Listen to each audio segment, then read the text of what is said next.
Jai Hind, everyone. Jai So Hind, good Thanks, sir. sir. afternoon. Okay, who is the first volunteer today? Okay, both are ready. We'll go with Lakhan first. Shweta, keep time. Okay, sir. You can start now.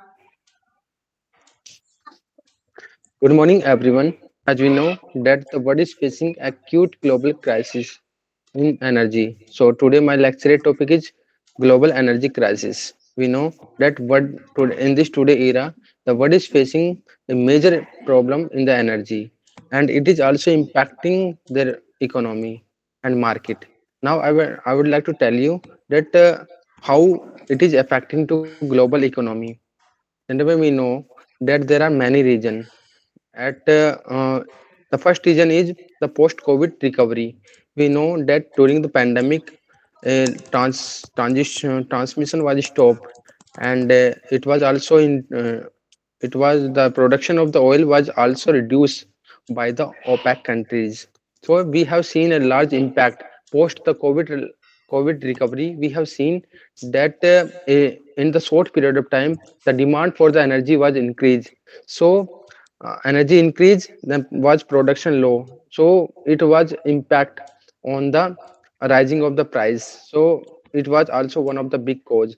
Second is we see that recently the geopolitical issue, the war in Ukraine and Russia is going on, war in Armenia, Azerbaijan, and recently war between Arab countries and Israel. This so the geopolitical tension is also impacting a lot towards the global energy crisis. At the international level, we have taken too much step. Yes, uh, three countries like India, USA, and China are the uh, biggest importer of the energy. So this show that at present time 70% of energy is coming from the fossil fuel.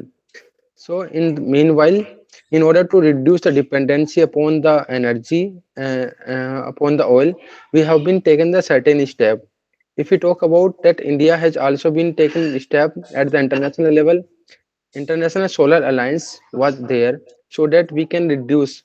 We can also coming under one umbrella, that is one Earth, one Sun, one grid, so that a large number of the solar panel can be installed and we the world get renewable energy. Apart from that, hydroelectric energy is also one of the one of the there, so Efficiency are that there. we can also get the energy. In the last, I would like to conclude that we must take initiative from our side. When the electricity not in use, uh, we must switch off all the electrical device and unplug it. Simultaneously, we must also go towards the rooftop solar panel installed so that we can be reduced. Even the government has also start using the 20% ethanol blending in the petrol. Time up. So definitely in the coming year, this will also reduce our dependency on the fossil fuel and electrical vehicle and public transport is the major option to reduce the dependency. Thank you. Good Lakhan. This is a topic which is to be understood in correct perspective. That basic needs of human beings are food, shelter, water, oxygen. But then, as you grow, as you progress, the energy requirement is a key. You check any country who is powerful now, their energy consumption. So it is a equation. When you have more and more energy, your developmental needs are catered, whether it is transportation system, whether it is all the household needs, the industrial requirement. So energy is a very very important factor any nation wants to focus, whether it is development or whether it is war. Both the scenario you require tremendous energy. So countries keep looking forward for the energy options. Now India of late has gone into a lot of solar energy tapping because it is easy for us. Otherwise basic fuel we were importing, from that everything was getting fulfilled, but then it was import. Self reliance is almost impossible without having your energy fulfillment with reliable sources. If you are dependent on other countries, things will go wrong, because in the time of crisis, this energy will be a big factor in terms of negotiation, blackmailing. So, any sensible country keeps looking forward to meet the requirement of energy. You check industrial requirement. See, any city who doesn't have energy, then that industry cannot survive there. Within our country, you see the pockets of industrial hubs. The energy is a basic thing where the industry can look forward and come there.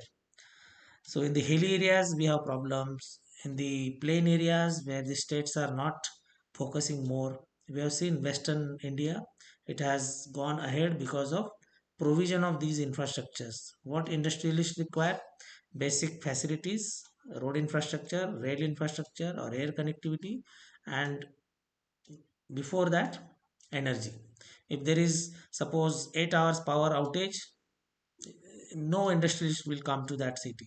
So these are all basic things. And when it comes to strategic things, war, what Lakhan was highlighting, any escalation of war will change the scenario.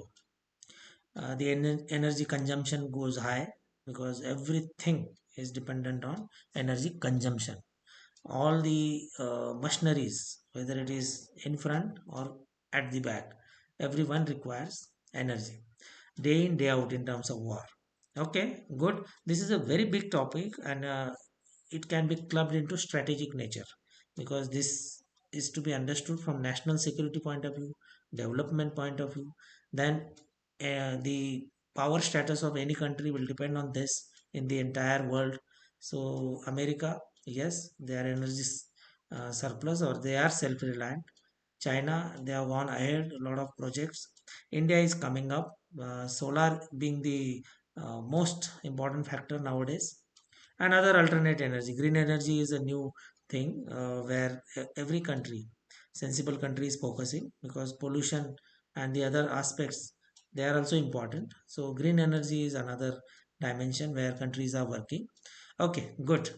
Shweta, ready? Yes, sir. Lakhan, please keep time. Just a Yes, sir. moment. Lakhan, delivery of lecturate. Yes, sir. Yes, sir. Somewhere the rhythm is breaking. Just focus on that. Why it is breaking? Uh, some particular words are troubling you, or these sentences, or the picking up of words, or the formation of sentences, or is it lack of confidence? But that is not so. You have enough practice. Just focus. It should be smooth delivery of lecture, very smooth, and it can come. Okay. Okay, sir. Okay, sir. Thank you, sir. Okay, Shweta, you can start. Siachen, a bone of contention between India and Pakistan.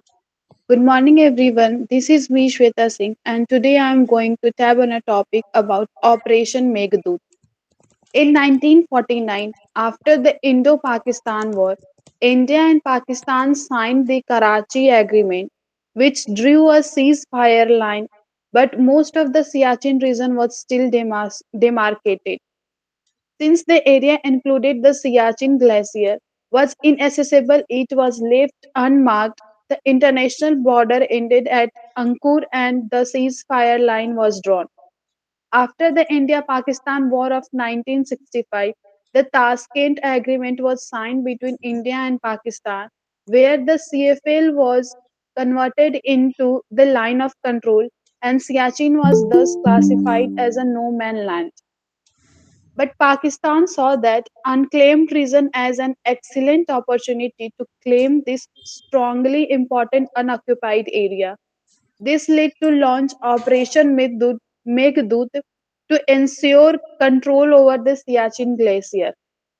Firstly, Colonel Narendra Bulkumar saw a US draw a map of Kashmir that shown the Siachen Glacier as a part of Pakistan. Pakistan allotted many mountaineering expeditions to climb the peak of the Siachen region from the Pak side is an attempt to strengthen their claim. Map provided by the Pakistan military showed the Siachen as Pakistan territory. As a response, the Indian Army received a permission for country exploitation exploration of the region.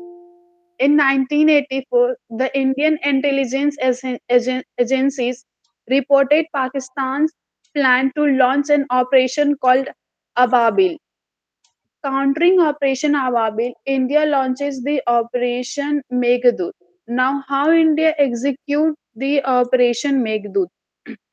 The Operation Meghdoot was led by the Major R.A. Sandhu,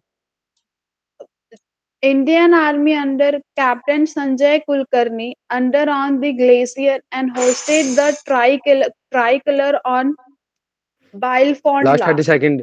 Within no time, the Indian troops occupied Siala, Bilabondla, and Gyeong Lochin. The Pakistan troops who arrived there were in for a big surprise and were beaten back within heavy casualties. Pakistan then went to the occupy the western right from where it could absorb the Indian defense and further launch an attack on the Indian coast. A heavy exchange Time of up. fire took place and Pakistanis were forced to retreat and were made to vacate the right. In conclusion, I want to say that if a Siachen glacier declared as a no man land, then Pakistan should have to respect that coast.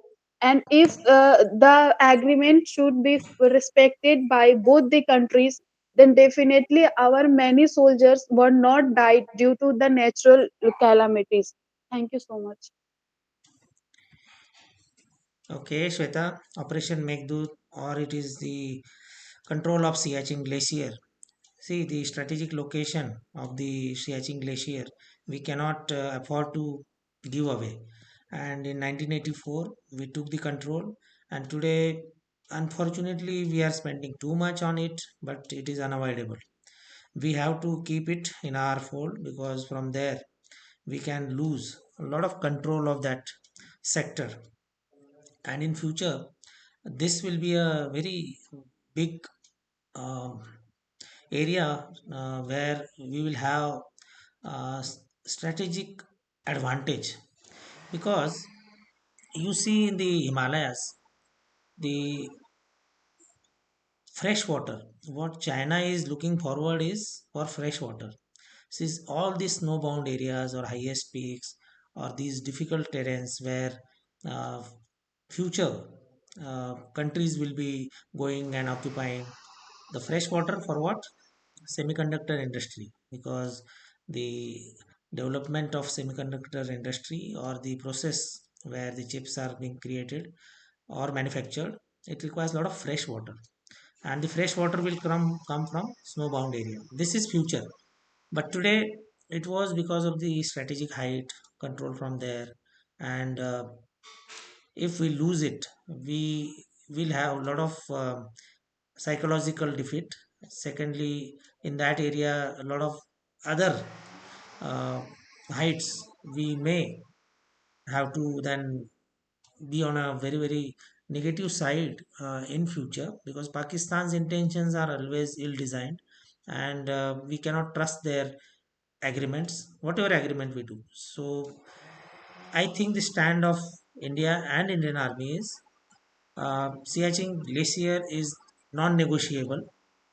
I think it will never be given away now in whatever way. We have to just keep it in our fold, and we are losing so much because maintaining post there, 90 days rotation of manpower policies there. Beyond 90 days, it is uh, almost impossible to continue health wise, and that is how we are maintaining the policy. We are spending too much.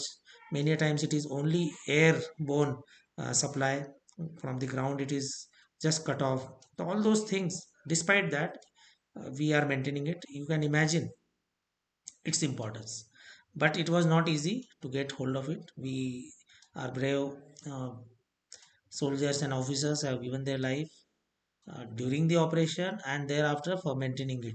It is really very honorable to serve there, and in that area one takes pride if one goes on that Siachen Glacier area and occupies any post for even 3 months. It is having separate badge, separate honor, and it is a pride location now, of course, at some cost. Okay, Shweta, good. These topics generally are having some kind of information which you need to know. You cannot say anything and everything on this. It is specific information where you have to be clear if you choose on these topics in SSB lecture it. So Operation Meghdoot is a very prestigious operation, and Siachen Glacier today we can see in 1984 people might not have thought that this area becomes the most important. Some of the strategic thinkers obviously they thought, but see the importance today. It is a very very important area for us. We will never um, would like to lose it. Okay, who is there now? Harshwardhan? Sanjivani. Okay, Sanjivani, you can go ahead, then we will go to Harshwardhan. Shweta, keep time.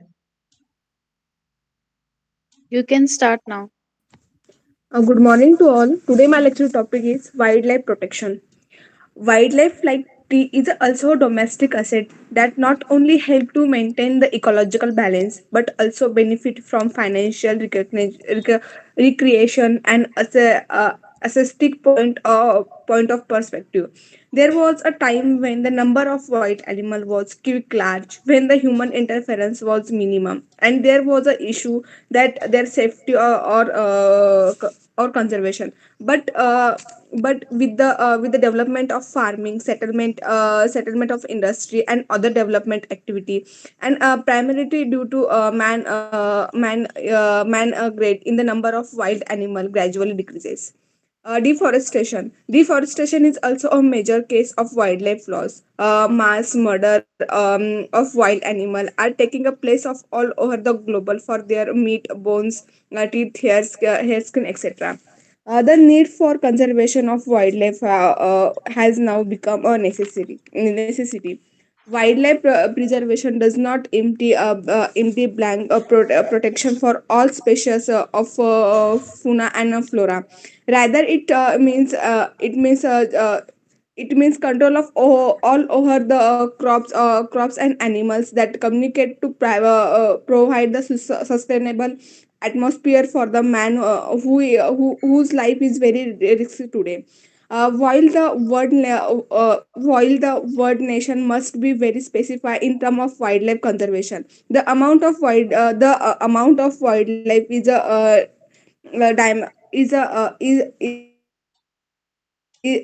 decreases day by day. The World Wildlife Fund is a global organization that does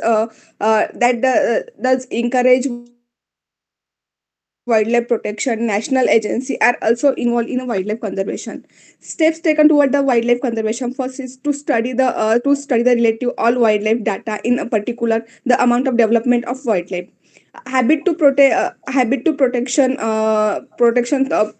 thought of forest through the forest protection. Protection animals against population and natural hazards. Full limitation on wildlife hunting and wildlife hunting. To create a general understanding for wildlife protection at a domestic and international level. So, lastly, I want to conclude that wildlife conservation is necessary for sustainable development for very international level. Thank you. Okay, wildlife is very important, and that is how in 1972 the Wildlife Protection Act was forced into, and it is by and large strictly implemented. Some of the people still find their ways and means to make some illegal things, but to protect the wildlife, including all species, we have to conserve the forests because the ecological balance in the nature is very important.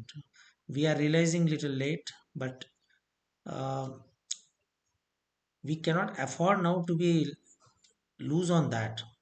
Entire world is coming together to have these endangered species protected, preserve the forest.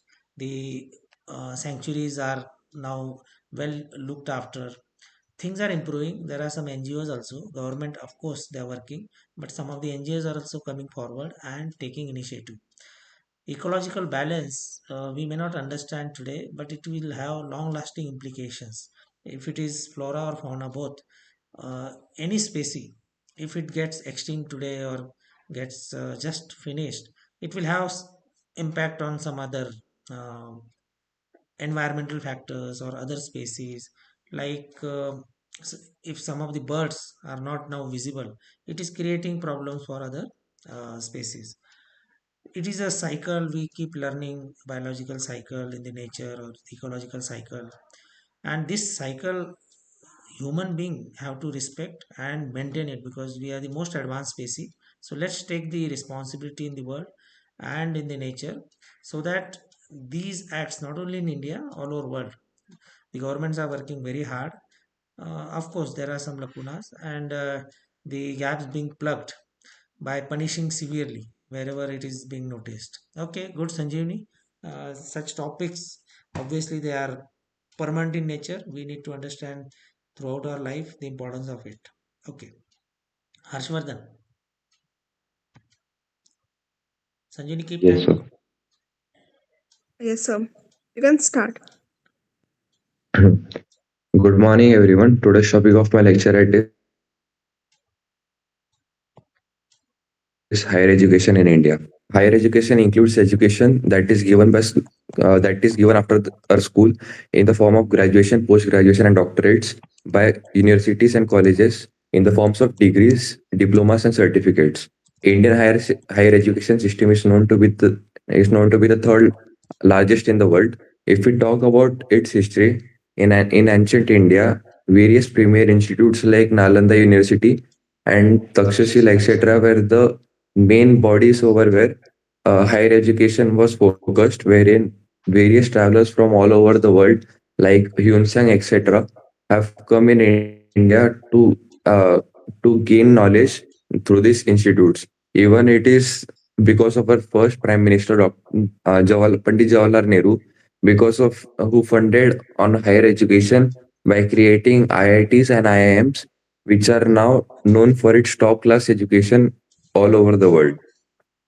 To maintain the coordinating body for a higher education system, and India has the UGC, that is known to be University Grants Commission, which was set up in the year 1953 to ensure the quality education of the students.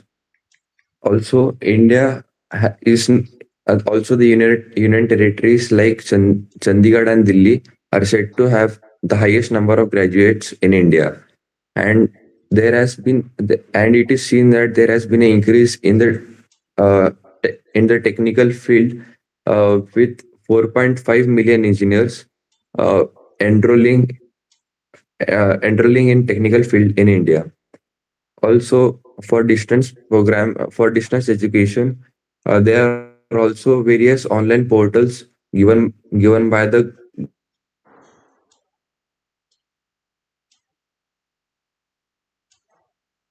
government also, and also by the private universities, like in spite of having IITs and IIMs, we still do not match the quality of education which various universities like Oxford and Harvard give. Last 30 seconds. Also, as said by the census of 2011, only 8.5% students are graduates in India.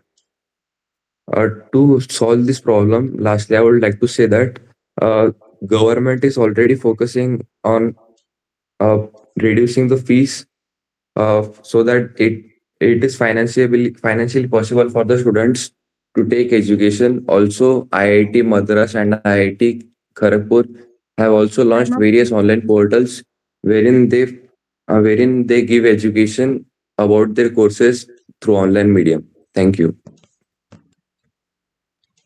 Okay, higher education, where the quality of education is more important.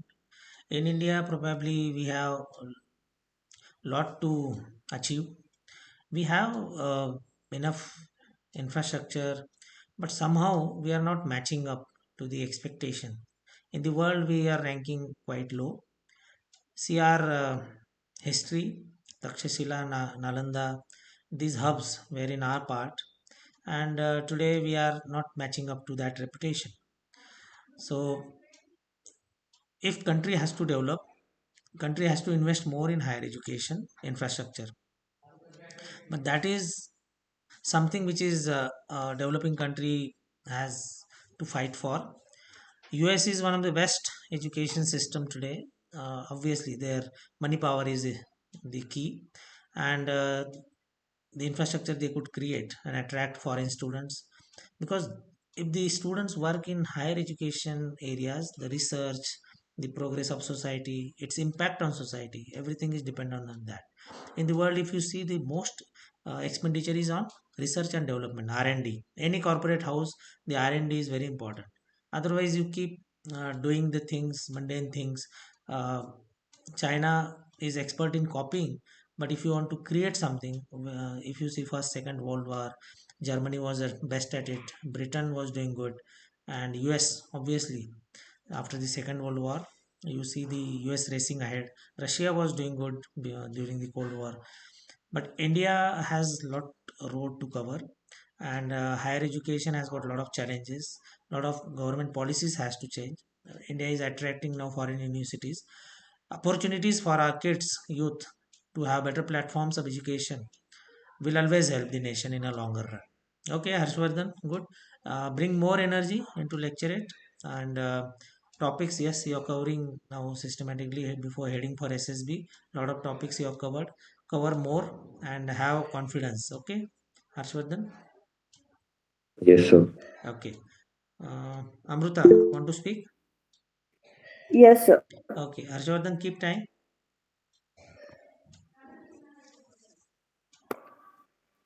You may start.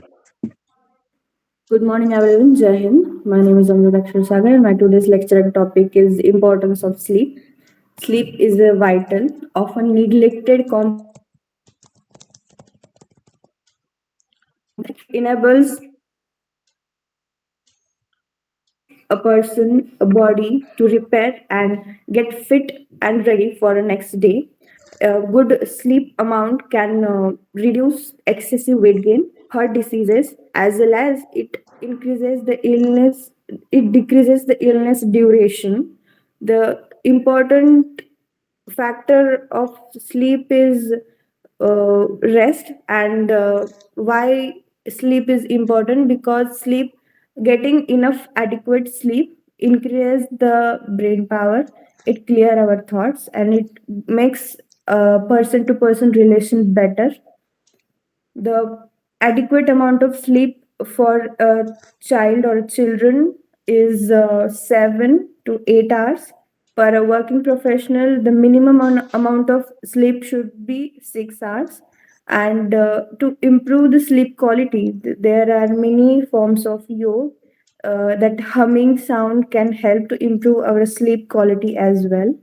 But what is happening in our society right now, because of social media, Instagram, and YouTube like applications, children's, teenagers, adults, and old people also are sacrificing their sleep just to scroll through this media, and which is affecting their health, their physical health also, and their mental health also. And they gradually they get addicted to that and unable to get de-addicted of that thing. I have I want to conclude today's topic with the sentence of by Ankur Wariku, that he is written in a Do Epic Shit, his book, that he explains his uh, failures or his mistake, where he write, ate shit, slept odd hours, maintained a bad posture, while constantly telling myself that I have tomorrow to fix all of this. An excuse is a That's the distance between discipline. who you are and who you want to be. Thank you. Okay, importance of sleep. It is, I believe, has got a lot of complexities. One is psychological, second is physiological, because we see in society around us, there are some people who sleep 12 hours yet not fresh. There are some people who sleep 7 hours but very fresh. So, somewhere your thinking pattern, maybe the background of your nature of work, maybe your attitude in life, everything matters. The nature of work is very important. First part, according to me, that whichever work you are doing, if you are enjoying it, you are less tired. Second is your approach in life. Whenever you have positive approach, suppose you are students, if you see your studies as a burden, you will be tired more. If you enjoy your studies by whatever way of motivation, that this is a ladder, these are stepping stones, and tomorrow's better life is dependent on this, it is your own way of motivating you. And then probably the factor or the burden in your mind or the overall tiredness will go down. This is how this sleep is revolving around many factors. Someday you sleep very well if you are in pleasant mood. You yourself will realize when you are in bad mood, despite having more number of hours sleep, you are not getting up fresh. And these all things must teach us that sleep is a key, but sleep is dependent on many other factors, because sleep is like a medicine. Even a patient gets good sleep, recovers fast. If and nowadays in fast life, there are so many people, especially in the stressful nature of work, are taking medicines to sleep well, and that is the worst. If we say modernization, that is not the correct modernization we want, or the correct advanced society we want. We want where we are stress free, and sleep has a lot of relations with that. Okay, Amruta is bringing a lot of generic topics. Competitive exam has to cater for many dimensions of thinking and preparation, especially like civil services. If you go, you have to cover a lot of dimensions of your studies. And even any exam, even in SSB, at times there are topics which are very very open ended. There you can express your views. If you are broad minded or you have been discussing many topics, you will come out very well, because that will be felt by the judges there.